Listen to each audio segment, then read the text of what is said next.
ਇੱਕ ਓੰਕਾਰ ਸਤਨਾਮ ਕਰਤਾ ਪੁਰਖ ਨਿਰਭਉ ਨਿਰਵੈਰ ਅਕਾਲ ਮੂਰਤ ਜੁਨੀ ਸਹਿਬੰ ਗੁਰ ਪ੍ਰਸਾਦ ਜਪ ਆਦਿ ਸਚ ਜੁਗਾਦ ਸਚ ਹੈ ਸਚ ਨਾਨਕ ਹੋਸੀ ਵੀ ਸਚ ਇੱਕ ਅਦਤੀ ਗੁਰੂ ਨਾਨਕ ਦੇਵਾ ਓੰਕਾਰ ਗੁਰੂ ਅੰਗਦ ਪੇਵਾ ਸਤਨਾਮ ਗੁਰੂ ਅਮਰ ਪਿਆਰੇ ਕਰਤਾ ਰਾਮਦਾਸ ਗੁਰਵਾਰ ਪੁਰਖ ਸ੍ਰੀ ਅਰਜਨ ਸੁਖਦਾਨੀ ਨਿਰਭਉ ਹਰਿ ਗੋਬਿੰਦ ਗੁਰੂ ਖਾਨੀ ਨਿਰਵੈਰ ਗੁਰੂ ਹੈ ਸ੍ਰੀ ਹਰਿ ਰਾਇ ਅਕਾਲ ਮੂਰਤ ਹਰਿ ਕ੍ਰਿਸ਼ਨ ਧਿਆਏ ਅਜੂਨੀ ਤੇਗ ਬਹਾਦਰ ਰਾਏ ਸਹਿਬੰ ਗੁਰ ਦਸਮੇ ਸਹਾਇ ਗੁਰ ਪ੍ਰਸਾਦ ਗ੍ਰੰਥ ਗੁਰ ਗਿਆਨਾ ਵਾਹਿਗੁਰੂ ਬੰਦਨ ਭਗਵਾਨ ਗੁਰੂ ਗ੍ਰੰਥ ਕਲ ਜੁਗ ਪਇਓ ਸ੍ਰੀ ਗੁਰੂ ਰੂਪ ਮਹਾਨ 10 ਪਾਤਸ਼ਾਹ ਇਹੋ ਰੂਪ ਹੈ ਗੁਰੂ ਗ੍ਰੰਥ ਜੀ ਜਾਨ ਪੂਰਨ ਦੇਖਿਓ ਆਤਮਾ ਦਾਤਾ ਸਰਬ ਨਿਵਾਰ ਪਏ ਸੰਤ ਬਨ ਸੰਤੇ ਤਿਨ ਭਜਨ ਮੋਹ ਮਾਰ ਮੋਹ ਕੋ ਚਲੇ ਸ਼ਾਸਤਰ ਖਟ ਪੈਂਗਰਨ ਛੱਡ ਜਾਏ ਅੰਤ ਲਿਖਿਆ ਬਦਰੋ ਸਨੇ ਜੋ ਕਾਲ ਕਿਰਪਾ ਕਰਾਏ कहावत प्रभ तुच्छ हमारी बन सके मैं माँ तुम्हारी हम ना सकते से तुम्हारी आप ले हो तुम कथा सुधारी सो कहो टल गुरु सेविय अहने सहज सुभाए दर्शन परसिय गुरु क्या जन्म मरण दुख जाए दर्शन परसिय गुरु क्या जन्म मरण दुख जाए वाहिगुरु सतनाम श्री वाहिगुरु साहिब जी तीरथ नावा जे तिस पावा विन पाने के नाई करी जेती शिष्ट उपाय वेखा जेती शिष्ट उपाय वेखा विन कर्मा के मिले लई मत विच रतन जवाहर मानक जे एक गुर की सिख सुनी गुरा एक देह बुझाई सबना जिया का एक दाता सो मैं विसर ना जाई वाहिगुरु जी का खालसा वाहिगुरु जी की फतेह Guru Sat Sangat Ji, Vaheguru Ji Ka Khalsa, Vaheguru Ji Ki Fateh. We're continuing on with the Katha of the sixth Pauri of the Sri Japji Sahib. In the previous Katha, we have just covered the first line, Tirth Navajetis Pavan Panik and Aikari, where we talked about the ritualistic worship or the bathing at the pilgrimage sites. And two Sakya were given with regards to that. One was of Bhagat Kabir Ji, one was of Bhagat Balanam of Tulsidas. And now we're going to continue on with the Katha from where we'd left off. So the Siddhs then asked Sri Guru Nanak Dev Ji, they said, what can a person gain? They said, without fortune, without good fortune, what can a person gain? And Sri Guru Nanak Dev Ji reply, Jeti set upai vekha. Sri Guru Nanak Dev Ji say, hey Siddhs, look, if you look at everything that goes on in the world, everything can be seen, what is taking place. And Guru Nanak Dev Ji continue. Vin karma ke mile lei. They say, however, without good fortune, what can a person gain? Everybody has supposedly the same opportunity within this world, but without good fortune, without the fortune of God, what has a person ever gained? Said, if a person has gained anything, it is due to the good fortune. And without good fortune, if a person does gain something, has it ever remained with them? And there are many stories given where people have obtained lots of stuff, but misfortune has caused them to lose everything. Modern day, we have many individuals who end up winning lotteries and millions of pounds and whatnot, and within about a year or two's time, you see them back to where they were. Due to misfortune and mismanagement, they lose everything they have. There are many individuals who are born into good families with a lot of wealth, and due to misfortune lose everything. My own grandmother was born into an affluent family in Burma, where they had lots of money, lots of wealth, but due to the outbreak of World War II, they had to come back to India, and they had to leave everything. They weren't allowed to take anything from the country. In the 1940s, they had cars, they had Rolls Royces. They, as things to play with, they had jewels, and they had to leave everything behind. That is misfortune. It's the fortune that is written, that is within the writ of the individual, on what a person will have within this life and what a person will lose within this life. And we've all suffered that misfortune. And Sri Guru Nanak Dev Ji here saying again, without good fortune, what is a person supposed to have? And again, Sampardaic and Gurbachan seem to give a couple of stories to make a person understand about the mistreatings of misfortune and how things can happen. The first story they give is a story between Lakshmi, who is the consort of Vishnu, and is known as the deity of wealth, and Dev, the deity of fortune, the deity of karma. So there's a conversation that takes place between the pair of them, where they're conversing with each other about life and about human life itself. And obviously Lakshmi is quite proud of her worship. The worship at Diwali and places like that, the worship of her takes place quite often. And the worship of her is taking place, and she says, look, I've been able to give all this wealth to all these people, and that's why I'm worshipped. But, however, the god of good fortune or fortune says that, yeah, however, without me, he goes, that fortune never remains. You can give as much as you want to an individual, but they will never be able to keep it. He goes, because without good fortune, they are unable to keep hold of anything. And if you look at it this way, it's like having a sieve. If you are to try to collect water in a sieve, you could have abundance of water, but if that is your only tool to drink it out of, you're not going to be able to get anything. It will just fall through. You might have an abundance of it there, but the misfortune is that you have a sieve and everything will just sieve through.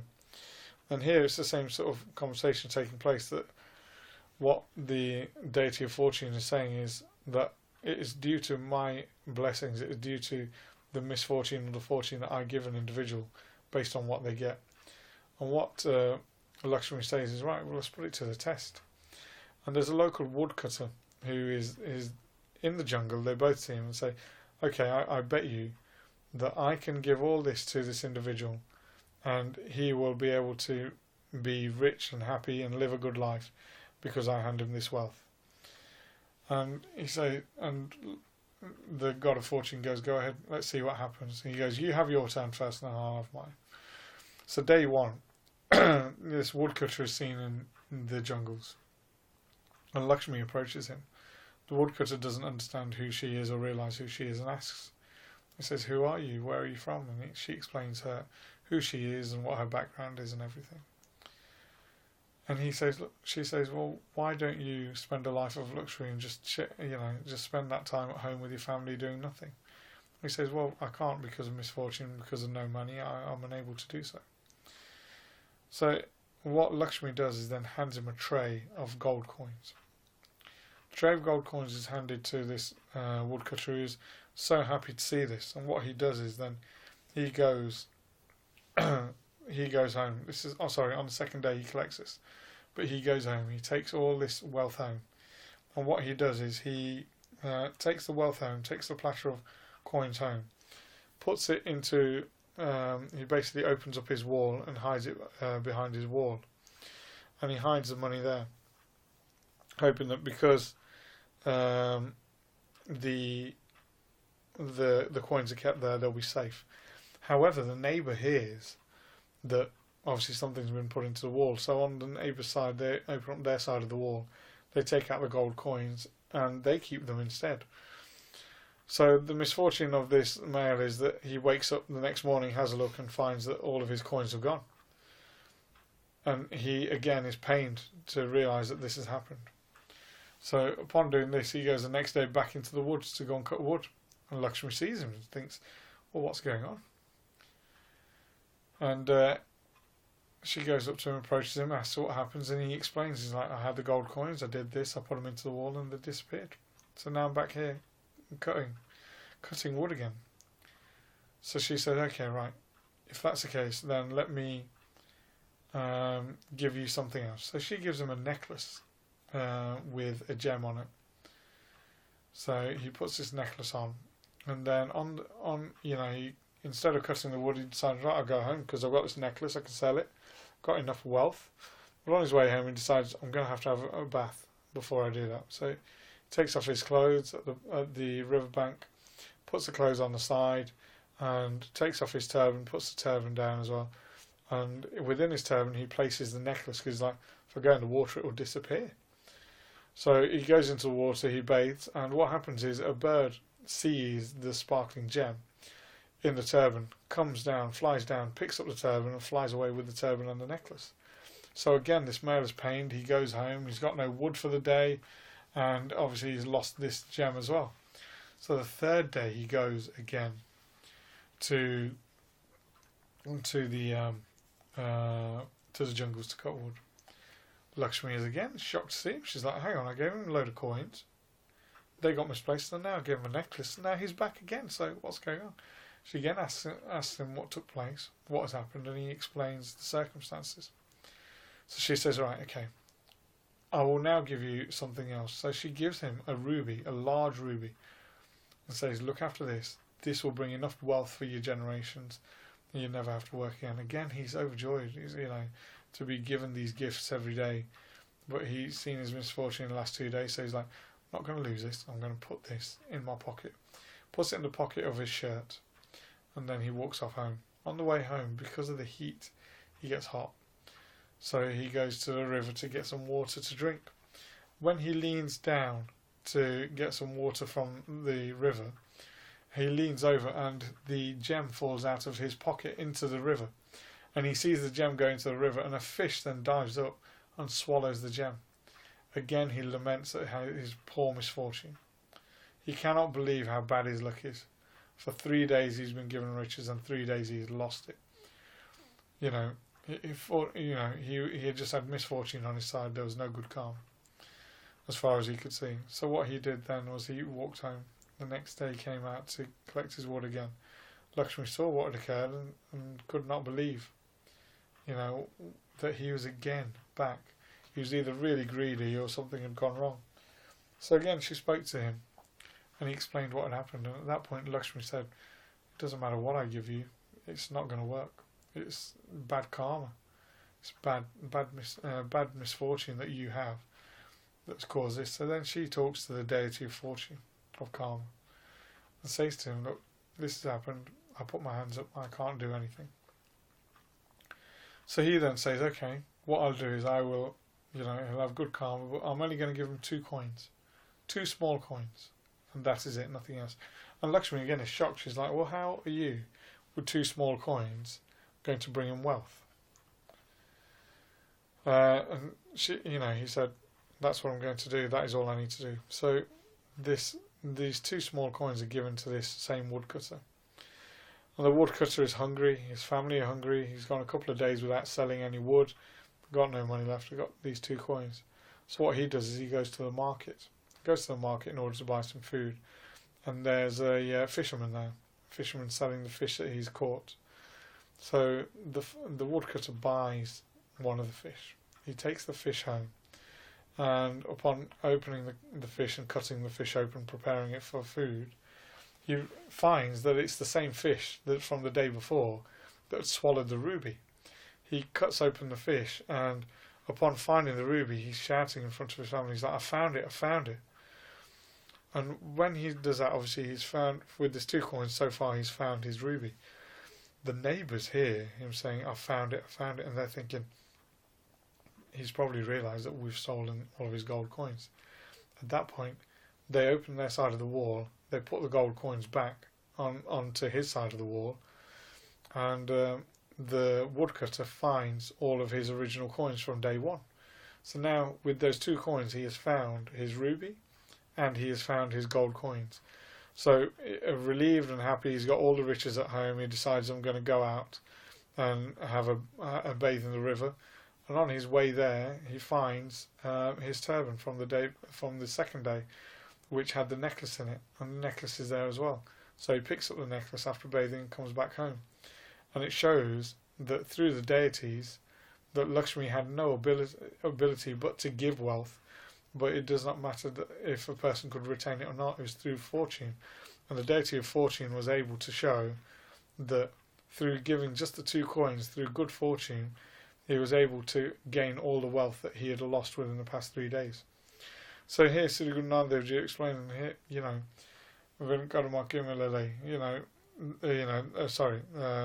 Sartapai, they say that. So without good fortune, a person cannot keep anything. And that is the same with God not giving you good fortune. You won't keep obtain anything. You'll have bits and you'll lose them straight away. And there's a second Sakhi about a family. There was a father, son, and a mother who decided to stay in the jungles and recite the name of Shiva for the deity to appear and grant them boons. They were poor. They had no money. They had no wealth. They had no houses. They had nothing. And they meditated hard. They continued to do a lot of meditation, a lot of tapasya, a lot of austerities. And in the end, Shiva appeared to them. And when Shiva appeared, Shiva said to them, I'm happy with your penance, I'm happy with your meditation, I'm happy with your austerities, and due to that I will grant each one of you a boon. And you can ask for anything you want, but you only get one chance to ask. So all three of them accept these boons, and he says, well, you can go ahead and ask for what you want. And it's the female who decides to ask for her chance first. So she's there, and she says to Shiva, she's like, I want to be young again. I want to be a young woman who is adorned in elegant and beautiful and rich garments and ornaments. So Shiva says, Tatastu, which means so let it be, or as you desire. And that's what takes place. And the woman is transformed into a beautiful young woman. She's got beautiful clothes on her and jewellery and garlands and everything. And while she's standing there, another king, a young king, is going through the woods. He's going through the woods and he sees this young woman, and he goes up to her and asks her if she wants to come with him. She sees this young, beautiful man, handsome man, and she just leaves her son and her husband, who are there still sat in their previous states after meditation, and she gets on the back of the horse. The husband, seeing his wife leave him for another man, she's just taken the opportunity, she's had her wish, and she's just gone off. He gets really angry at seeing this. So he then says to Shiva, my one wish, I want to make this woman go crazy. He's like, he's so angered by what she's done. He curses her. And Shiva says, Tathastu, and he makes this woman go crazy. So the woman who's left with this king is now on the back of this horse, and she's now talking to herself and doing all sorts, and the king realises, like, hang on, I've picked up this woman, and she is absolutely crackers. She is mad. And because of that, she is dropped off the horse and just left there, and she is in a state where she is absolutely mad. She is hallucinogenic, she's just crazy, talking to herself. And obviously she's used her wish, the husband has used his wish in order to make her crazy, and the son has one wish left, but he sees the state of his mother. He sees what she's going through and how she is living, and she's just standing there, she's absolutely mad, she's ripping the clothes off herself. She might be young and beautiful, but she's crazy. And he takes pity on her. And because he takes pity on her, he just says to Shiva, he says, my wish, I wish for my mum to return to as she was prior to all this. And Shiva says, Tathastu. So again, the wish takes place, and everything. The woman who was young but crazy is transformed back to her original form and comes and sits back down with her husband and son. And all that penance, all that time of austerity and meditation was done for these three boons, and the three boons were taken up within a matter of moments, and nothing was gained from them due to misfortune. Due to misfortune, they suffered in such a way. They had done all that to accumulate nothing, and within moments the boons had gone. And in this way, these Sakya support the lines of Gurbani that without good fortune, nothing is gained, nothing is propagated. Good fortune is required in order to do so. So for today's Katha, we'll leave it there. We've gone through those Sakya. Like I said, for this Pauri, all we've touched on so far is 2 lines of the 4. So next time we'll go on and complete this further, but for today we will leave it there. Kamalpreet Singh, if you want to close up, please. Tirath nava, jetis pava, vin pane ke nai kari, jeti sesht upai vekha, vin karma ke mile lei, matwaj ratan jwahar manak, je ek gur ki sikh suni, gura ek dehe bujai, sabna jiya ka ek data, so main visar na jai. Waheguru ji ਕਾ ਖਾਲਸਾ ਵਾਹਿਗੁਰੂ ਜੀ ਕੀ ਫਤਿਹ हे गोबिंद हे गोपाल हे दयाल लाल प्राणनाथ अनाथ सखे दीन दर्द निवार हे समर्थ अगम पूरन मोहे मैं अतार अंधकूप महाप्यान नानक पारे उतार आए प्रभु शरणागति कृपा निध दयाल एक अखर हर मन वस्त नानक होत निहाल ਏਕ ਅੱਖਰ ਹਰ ਮਨ ਵਸਤੈ ਨਾਨਕ ਹੋਤ ਨਿਹਾਲ। ਵਾਹਿਗੁਰੂ ਜੀ ਕਾ ਖਾਲਸਾ ਵਾਹਿਗੁਰੂ ਜੀ ਕੀ ਫਤਿਹ।